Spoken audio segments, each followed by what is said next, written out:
Assalamualaikum warahmatullahi wabarakatuh. Hai, nama saya Nova Kanita. Saya di sini akan membahas tentang terapi realitas dalam mengonseling teroris. Saya sebagai pemateri pertama akan membahas tentang beberapa konsep utama terapi realitas, yaitu yang pertama ada kontrol teori. Menurut teorinya Glaser, disesuaikan untuk tujuan terapi dan diformulasikan dengan cara membuat teori ini berguna untuk terapis, konselor, dan lainnya. Lalu yang kedua ada choice theory. Choice theory ini ternyata teori kontrol sistem yang didasarkan pada prinsip bahwa organisme hidup berasal dari perilaku mereka dari bagian dalam. Lalu mereka berusaha untuk menutup kesenjangan antara apa yang mereka miliki dan apa yang mereka anggap mereka itu sebuah kebutuhan.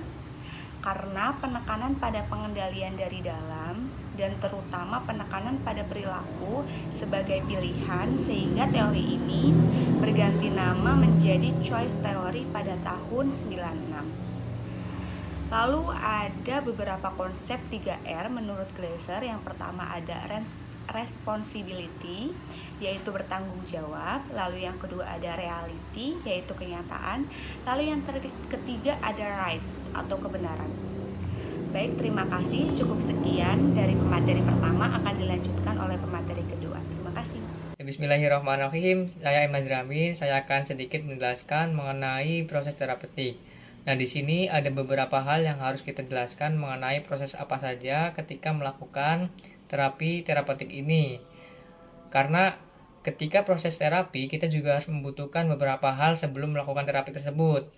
Nah, di sini ada 5 ya untuk melakukan proses terapi. Yang pertama itu kita harus assessment. Nah, di sini sebelum memberikan terapi, kita juga harus melakukan asesmen perilaku yang kadang-kadang dikenal dengan analisis fungsional. Hal ini bertujuan untuk mengidentifikasi dan memahami bidang-bidang klien. Nah, kenapa sih kita harus mengasesmen gitu? Karena asesmen ini sangat penting ya teman-teman ketika kita melakukan terapi atau ketika kita melakukan sesuatu. Karena hasil dari asesmen ini akan berpengaruh terhadap proses dan tujuan yang akan kita nanti lakukan atau kita tentukan. Makanya proses terapi ini kita harus melakukan proses assessment. Yang kedua itu ada observasi behavioral. Nah, dalam hal ini terapis mengumpulkan informasi perilaku dengan meminta klien untuk melakukan role playing atau memainkan perannya sendiri. Nah, dalam situasi klien yang mengalami kesulitan, terapis memainkan pihak yang lain. Jadi ketika seorang klien ini kesulitan untuk memainkan dirinya sendiri, kita juga harus bisa memainkan peran lain yang ada di dekat dengan klien tersebut, sehingga klien ini terbiasa dan ya ini sudah wilayahnya seperti itu ya teman-teman ya. Nah, yang kedua itu self monitoring atau pengawasan diri. Nah, klien diminta untuk mengumpulkan data dengan memonitor perilakunya saat ini atau saat kondisi yang ia lakukan seperti itu ya. Nah, salah satu caranya adalah meminta klien untuk mengisi lembar catatan. Catatan seperti catatan harian atau kebiasaan-kebiasaan yang dilakukan seperti itu ya. Dengan hal ini dapat memberikan informasi dan menginvestigasi elemen-elemen dari perilaku yang dimonitor. Jadi kita tuh mengetahui kebiasaan dari klien itu sendiri. Sehingga itu juga berfungsi untuk ketika kita melakukan proses terapi itu kita punya gambaran-gambaran gimana sih klien ini untuk kesehariannya. Yang keempat itu kuesioner ya.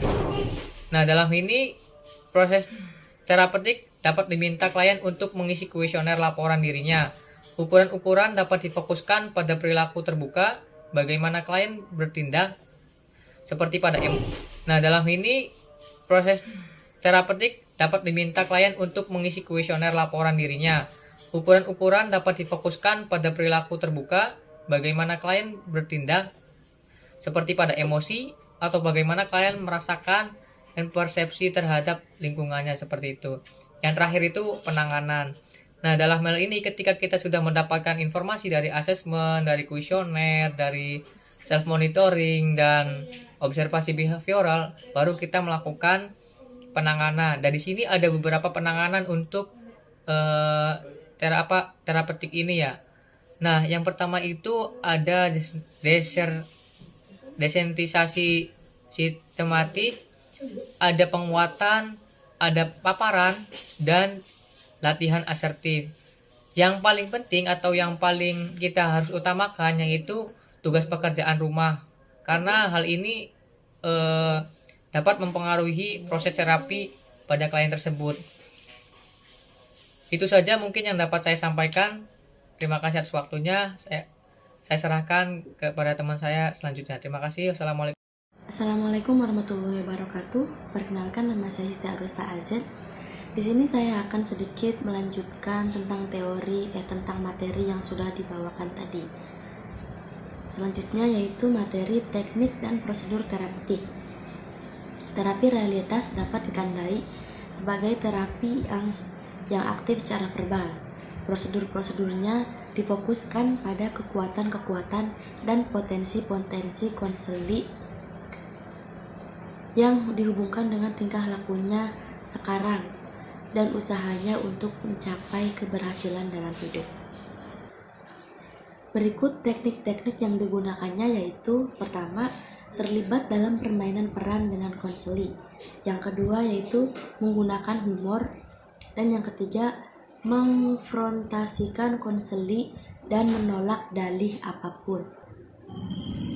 Kemudian membantu konseli dalam merumuskan rencana-rencana yang spesifik bagi tindakan. Selanjutnya, bertindak sebagai model dan guru. Kemudian setelah itu, memasang batas-batas dan menyusun situasi terapi. Kemudian setelah itu menggunakan terapi kejutan verbal maksudnya, atau sarkasme yang layak untuk mengfrontasikan konseli dengan tingkah lakunya yang tidak realitas. Kemudian yang terakhir yaitu melibatkan diri dengan konseli dalam upaya mencari kehidupan yang lebih efektif. Teknik-teknik diagnostik tidak menjadi bagian dan terapi realitas. Sebab diagnostik dianggap membuang waktu dan lebih buruknya dapat merusak konseli dengan menyematkan label pada konseli yang cenderung mengekalkan tingkah laku yang tidak bertanggung jawab dan gagal. Teknik-teknik lain yang bisa digunakan adalah penafsiran, pemahaman, wawancara-wawancara non-direktif, sikap diam yang berkepanjangan, asosiatif bebas, analisis transferensi dan resistensi, dan analisis mimpi. Oke, mungkin cukup sekian pemaparan dari saya. Selanjutnya saya kembalikan kepada moderator. Terima kasih.